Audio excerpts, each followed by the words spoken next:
Breaking the code, breaking the code. All right. Think about it. Why is copper, gold, and silver valued so much? And why do we use them in jewelry? The modern periodic table. Our current periodic table has 118 elements on it. The modern periodic table has changed a little bit from when Mendeleev developed it. Why would it have changed? If you understand the organization of the periodic table, you unlock an immense wealth of knowledge.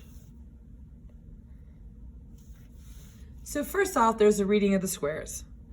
So I ask you, what information can you obtain here? Can you identify the components?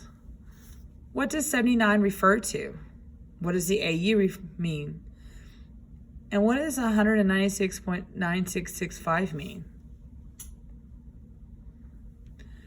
So atomic number is the whole number, or the number of protons. This number actually is what's used to identify the element. Change the number of protons, you change the element.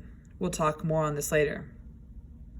Average atomic mass is a decimal number and is the average number of protons and neutrons in the isotopes.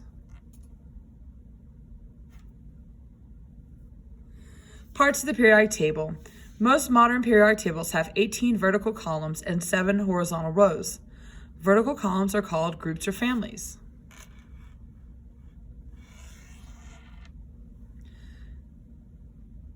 Horizontal rows are called periods because patterns repeat periodically. The first row is only 2. Some rows have 8 and some have more. There are some groups in between, like transition metals and intertransition metals. Health connection. Transition metals are important to human health. For example, iron is a central component of the protein hemoglobin, which helps to transport oxygen in the blood. Chromium helps our bodies metabolize glucose and zinc and helps to protect our immune system. Trends. Once you arrange the elements by their general properties, other patterns start to emerge, like atomic radius increases when we go this way, non-metallic characteristics go this way, they increase going this way. These two we'll learn soon, but ionization and electron affinity increase going to this corner. Solids, liquid, and gases. Most of the elements are solid at room temperature. Several elements that are gases are room temperature and end up grouped together. There are a few liquids on the periodic table, but not many. Metals, metalloids, and nonmetals. The majority of elements are metals, and the stair-step line is what distinguishes the metals from the nonmetals. The stair-step line is also where your metalloids are found. What are properties of metals? What makes them different from nonmetals? And what are metalloids?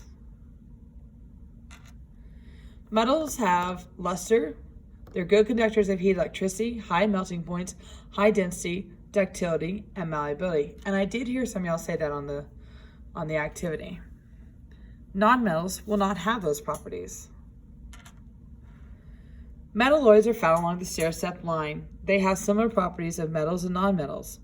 Boron, silicon, germanium, arsenic, antimony, and tellurium are metalloids. They're important for computers. Nonmetals are to the right of the stair-step line. They are poor conductors of heat and electricity. This includes gases such as nitrogen and oxygen.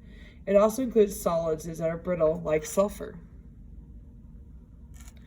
Reactivity.